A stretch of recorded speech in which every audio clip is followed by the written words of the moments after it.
Welcome to CATANet TV.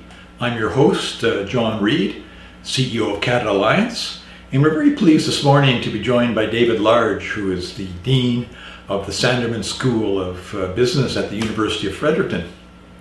Again, the subject is our series, our thought leadership series, dealing with the adoption of digital technologies in Canada. And David has some very interesting perspectives on some of the educational aspects of that. So David, over to you. Good morning, John. Thanks for the opportunity to talk to you today about digital adoption. And I'd like to spend a few minutes today talking about the adoption of e-learning in Canada. Now, I probably don't have to convince anyone anymore that e-learning is a good idea. That is, using the power of the web to learn. We've seen over the last 10 years a tremendous rise in e-learning, both in the educational institutions and by corporations. We've seen that if it's done well, people that use e-learning actually enjoy the learning, actually learn things, and in many cases it can be more effective than in the typical in-class or in the seminar room. And the size of the e-learning industry is expanding at a tremendous rate, and it's hard to get a grasp on how big that industry is. I saw a study earlier this week that said the size of the learning management system, or the LMS industry, is approaching $2 trillion and growing in double digits. Conversely, the money that organizations and universities are spending on courseware and services, multi-billion dollars into the 8 digits as well. So we don't have to convince people that adopting e-learning is a good idea. But what I'm really excited about is where the e-learning industry is going. It's evolving at a great rate. And the question for us in Canada is whether or not we're going to be a big part of that or just a taker. So if we think about the education sector just for a moment, what's happening there is the so-called MOOC industry, for massive open online courses or massively open online courses.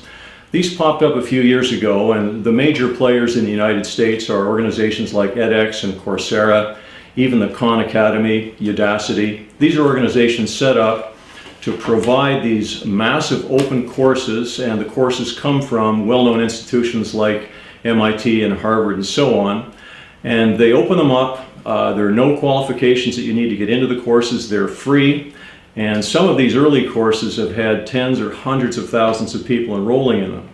Now, the experience has been mixed, to be quite honest, and the dropout rates of the MOOCs can be quite high, but nevertheless very effective. And this is evolving. This MOOC industry is evolving at lightning pace. We've seen rapid developments just in the last couple of months, for example.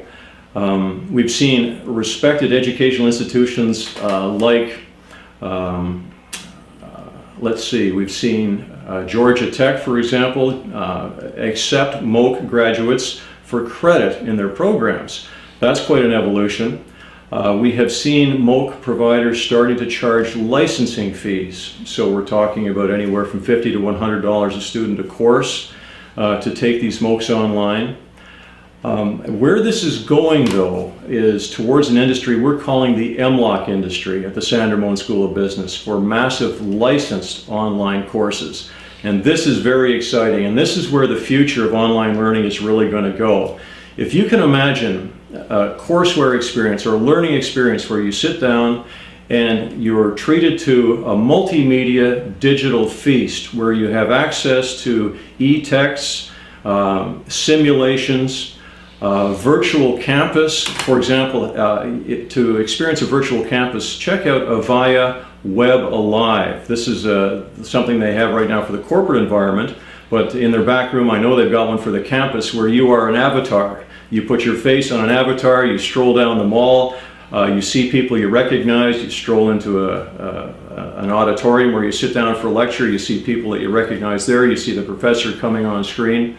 It's a very exciting environment. You throw into that an online campus tool like we use Cisco's WebEx, for example, to do V-classes and to stay in touch with threaded chats. You throw on top of that simulations. For example, if you take StratX's simulations like MarkStrat, for example, students love simulations. They get involved in them, engaged. And on top of that, you throw in some gaming. Okay, we have excellent gaming developers here in Canada, such as EA, and smaller gamers popping up all over the place. If you throw all of that together in a totally immersive, engaging, competitive, stimulating environment, I can easily see the day when learning is going to be far more fun, far more effective, far more efficient, far better for everybody to see this happen. So I see this evolving very, very rapidly. We've seen moat providers popping up not just in the States, but also in Germany, in Japan, elsewhere in the world. And this is where I'd really sort of put out a call to action, if I may. This is the call as I see it. This industry, the MLOC industry, is happening. We can't stop it. The cat is out of the bag, the horse is out of the barn, it's coming at us.